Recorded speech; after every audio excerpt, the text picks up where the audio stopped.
Hello everyone, back again with movie and tune recap. Today, I'm going to explain an American supernatural horror film from 2008, titled Mirrors. Spoilers ahead, so watch out and take care. Ben Carson used to work as a police detective in New York, but his struggles with alcoholism made him to become ineffective at his job and caused him to shoot a man. Now, he's focused on getting his life back on track. He's living with his younger sister, Angela, to save money and is actively taking medication to overcome his alcohol addiction. His top priority is rebuilding the trust of his estranged wife, Amy, who works as a medical examiner, and to maintain a loving relationship with their two young children, Michael and Daisy. The movie begins with a security guard named Gary Lewis fleeing and escaping from something in a subway station. He rushes to a locked locker room and uses a fire extinguisher to break the padlock. Inside, he finds a window, and upon opening it, he realizes it's a dead end. Suddenly, all the lockers open, and the mirrors inside begin to reflect his image. As he approaches the largest mirror, it starts to crack, which terrified him. He apologizes to his reflection for running away, hoping for forgiveness, and frantically starts cleaning the mirror. A fragment of the mirror falls off, and in an attempt to redeem himself, Gary bends down to pick it up, intending to put it back on the mirror. Strangely, his reflection remains still, and suddenly, his reflection starts to slowly slash its own throat with the shard. Despite Gary not physically doing anything, he experiences the effects of his throat being slashed and dies in horror.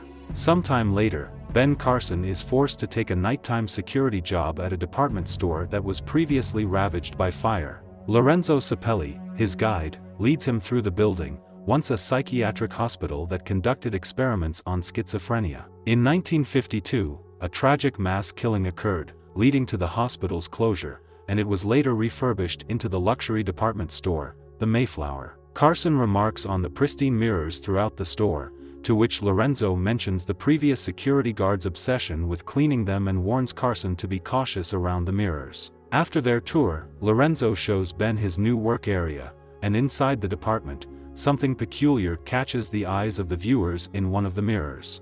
On his first night, Ben entered the department with his flashlight, and as he moved around, he saw some sculptures carved in the form of humans. As he walked further, he came across a large mirror where he saw a mysterious handprint. He tried to clean it off, but it wouldn't clean, and when he points his flashlight upward, he saw multiple handprints. Following this, a door opened in the mirror's reflection while it was actually closed in reality. Upon investigating, he discovered a dark basement and decided to enter. Inside, he discovered that the basement is flooded with water. He turned on the light switch, and as he looked around, the reflection of the door in the mirror closed mysterious. Back at his sister's apartment, Ben took his medication to calm himself down, and as he bent to use the water, he looked up and saw a deformed image of himself in the mirror, which startled him. Initially, he shrugged it off as hallucination, likely due to the strong medication he started taking to combat his alcohol dependency. That night, while Ben is patrolling in the department, he hears a sound coming from the mirror he noticed earlier, which catches his attention. Still seeing the mysterious handprint on the mirror, he feels curious and touches it, accidentally causing the mirror to break and injure his hand. Another noise emanates from a different mirror, and this time he sees the department's victims who were burned to death, but when he turns around, there's no one there. Suddenly, he imagines the fire from the reflection getting closer to him, which burn him, but it's just another hallucination. Later, he discovers Gary Lewis's wallet, the man who died at the beginning of the film, the night watchman he replaced. He returns to the guard's house, and treat his wound with spirit and bandages. Then he decides to go through Gary's wallet and finds only a note that reads Essiker. He decides to return to the department to search for more clues, and suddenly, he hears a woman screaming. He asks where she is so he can help her, but the woman's screams continue and Ben decides to follow the noise. Eventually, the sound leads Ben to a dressing room, and it abruptly stops. He searches each of the rooms but finds nothing, and as he is about to leave, he notices the hand of the screaming woman on a mirror. When he turns around, he can't see anyone. Then he decides to bring the mirror closer to the room where the screaming was coming from, and this time he sees the woman's leg shaking. When he opens the curtain, Ben sees what was making the noise. a woman who has suffered burns all over her body, screaming in agony, and in shock, Ben runs off. Meanwhile, in the family house, Amy comforts Michael, who had a nightmare about a screaming woman in the mirror. After calming him down and putting him back to bed, she leaves. In her own room, as she prepares to sleep, she turns off the TV and the screaming woman can be seen with Michael still hearing the screaming. Meanwhile, Ben visits his sister, who works as a bar attendant. He explains everything he experienced in Mayflower to her, including the screaming woman, but Angela categorizes it under stress, mentioning that he's been having nightmares since the shooting. Ben reveals he feels that the mirrors are alive and are watching him, but Angela suggests he should seek help from a professional and take a nap. The following morning, Ben is awakened by a knock at his door, which is from a delivery guy, who hands him a package before leaving. However, the package was from Gary Lewis, that was sent several days before his death. Inside, there are newspaper clippings about the fire and other crimes, including an article about the man who burned Mayflower. Following this, Ben heads to the hospital where his wife works and demands to see the corpse of Gary Lewis. At first, Amy disagrees, but after Ben reveals he received a package from Gary before his death, and believes Gary was trying to warn him about something, Amy agrees to show him the corpse. At the morgue, the couple is accompanied by another worker named Peter, and Gary's corpse is shown to Ben. While investigating the body, Ben asks how he slashed his throat, and Peter reveals it was done using a piece of mirror, which surprises Ben. However, as he checks the body again, the reflection of Gary screams "Essiker," which startled Ben, and he pleads with Amy to show him Gary's file. While going through Gary's photos, Ben discovers something shocking and decides to share it with Amy. He notices in the photo of Gary Lewis' body that in the reflection of the mirror, the glass shard is bloody, but the one in reality is not. However, Amy dismisses it, suggesting it's probably due to the angle from which the photograph was taken, and asks Ben what he's trying to prove. Ben is convinced that the mirrors are actually making people do things to themselves that they aren't actually doing. He reveals he has been seeing bad things in the mirror at work, but this upsets Amy even more, and she thinks he is crazy and just making things up. However, Ben apologizes for bothering her before leaving. Meanwhile, at her apartment, Angela prepares to take a bath, but as she steps away from the mirror, her reflection remains still and stares at her. As she starts to relax in the bathtub, her reflection begins to tear open her jaw slowly, causing her to bleed profusely and ultimately leading to her death.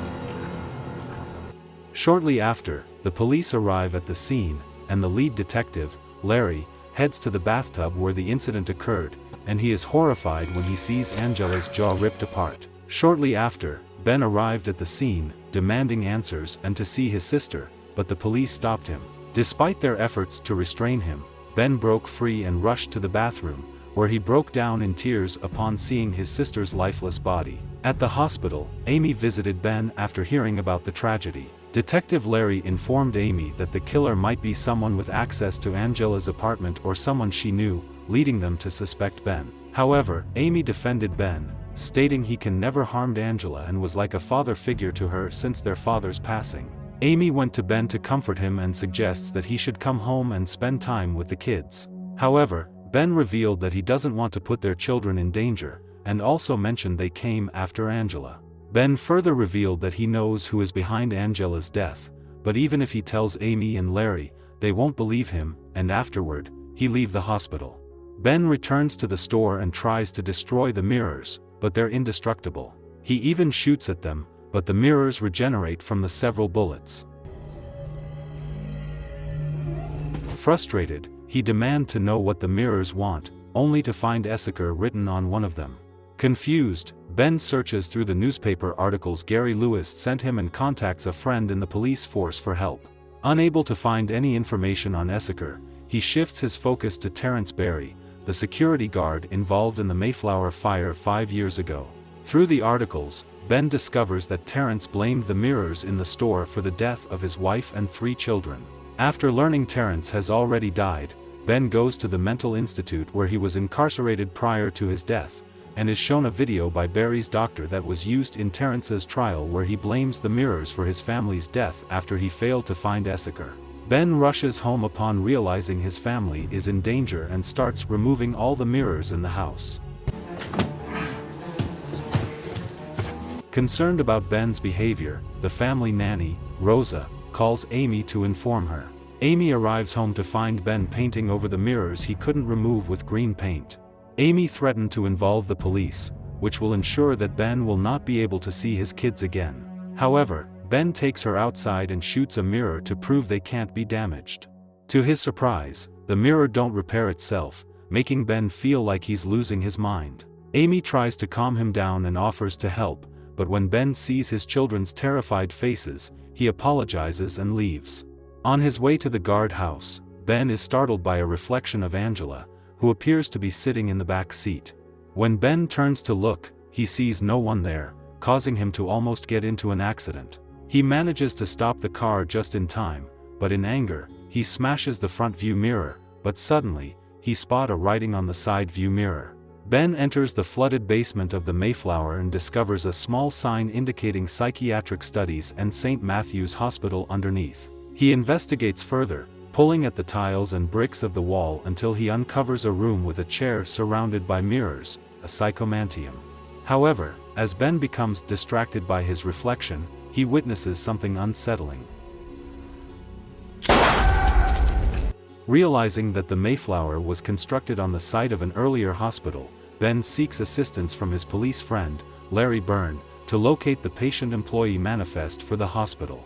Larry discovers the name Anna Essaker, a patient of the psychiatric hospital who was 12 years old at the time and died in a mass suicide. Ben looks through Anna's file and finds an authorization and consent form that negated her death certificate, stating that she had been discharged from the hospital 2 days before the suicide and is led to believe that Anna is still alive. She's alive, isn't she?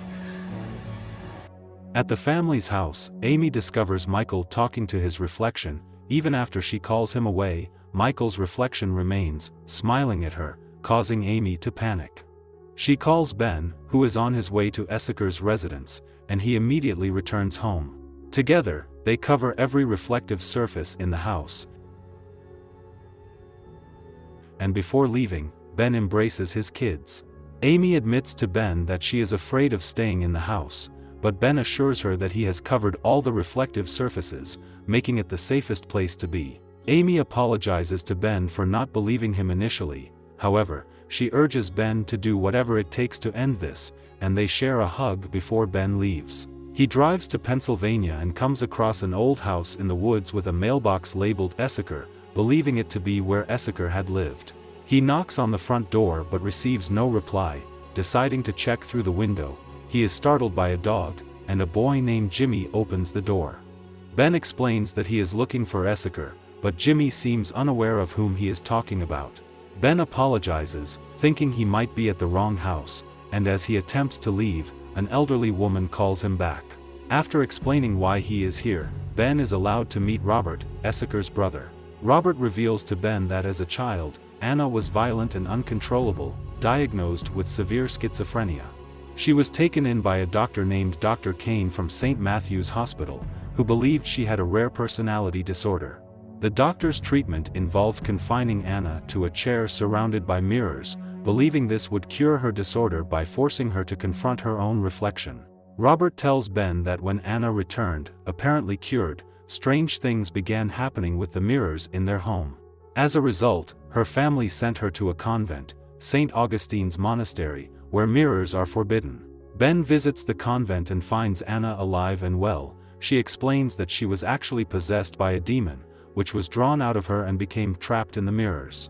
Anna clarifies that the demon collects the souls of those it kills, and if she were to return, it would enable the demon to be brought back into the mortal world, and she refuses to go back. Ben, feeling desperate, reminds Anna of the previous victims who failed to find her and warns that his family will be next if she doesn't help him. He removes his family picture and shows it to Anna, lamenting their innocence. Urging Anna to take the picture, Ben pleads with her. However, even after seeing it, Anna simply says she will pray for them before leaving. Meanwhile, at the family's house, Amy receives a call from Ben, who is at the monastery and reveals he has found Essaker. However, Amy discovers that Michael is not in bed, and while still on the phone with Ben, Amy leaves her room and finds the floor covered with a thin, reflective layer of water, with some scratches on the window pane. Ben urgently tells Amy to get the kids and stay away from the reflective water, and their conversation ends abruptly after a figure passes behind Amy, which startled and caused her to drop the phone in the water. Amy rushes to the bathroom to turn off all the faucets, where she sees Michael's reflection in the bathtub and she is pulled into the water. She almost drowns but saves herself by pulling the drain plug. Meanwhile, Daisy, who is sleeping, is awakened by the voice of her mom calling her. Daisy follows the voice to her room and sees her mom's reflection in the mirror, but when she turns around, she sees no one there. Suddenly, the reflection of Amy pulls out a pair of scissors and lifts Daisy into the air. As the reflection is about to harm Daisy, she is rescued by the real Amy. She carries her daughter to a closet and tends to her wounds, urging her not to come out even if she hears a noise before closing the closet door. As Amy continues searching for Michael, she heads downstairs and finds him using a knife to scrape the paint from the mirrors. Amy tries to stop him, but he escapes, clearly possessed, and she loses sight of him. Michael! Amy turns off the remaining faucets and decides to head back upstairs. However, she sees Michael's reflection in the water holding a kitchen knife. As Amy bends over to touch it, her cheek gets cut by the reflection of Michael before he runs away. Meanwhile, at the monastery, Ben, frustrated with what is happening to his family, threatens Anna at gunpoint and insists that she must come with him to save his family. Anna reluctantly agrees, and they return to the Mayflower department and head to the mirror room. Anna instructs Ben to strap her tightly and she hands Ben his family's photo. Meanwhile, Amy finds Michael playing in the water, and before she can get his attention, Michael is suddenly pulled through the surface of the water by his own reflection and becomes trapped on the other side, underwater. Amy desperately claws at the surface of the water in an attempt to rescue her drowning son. At the psychomantium, the lights flicker and the building shakes as the demons trapped in the mirrors are released. As Anna opens her eyes, she becomes possessed again, and all the mirrors in the Mayflower explode. Simultaneously, Michael is freed from the demon's grip, and Amy manages to pull him to safety, reviving him with CPR. Back at the Mayflower, Ben returns to the mirror room but cannot find Anna anywhere. Suddenly, he is startled by a noise and discovers the possessed Anna crawling on the ceiling and walls with superhuman strength. Ben shoots at her, but his attempts fail to wound the demon, and he is thrown into the basement. As Ben struggles for his life against the demon, he manages to impale it on a broken steam pipe. Then, he ignites a nearby gas line, causing a fire that eventually burns the demon. Trying to escape the crumbling building, Ben is attacked again by the demon and forced to fight it off, pushing it into a room. The building collapses, and various rubble falls on the demon, killing it. However, Ben becomes trapped under the ceiling while attempting to escape. At the family house, Amy embraces her kids and expresses her love for them, still grappling with what happened to them. Meanwhile, Ben manages to pull himself out of the rubble and stumbles his way out of the building. Police and firemen are everywhere in the street, and a body is seen taken in a bag by paramedics, but nobody notices him. He looks at the older security guard's name tag and sees it is written backward, and he notices that everything appears to be in reverse, including the word police on a car. Additionally, he realizes that the wound on his hand is on the opposite hand.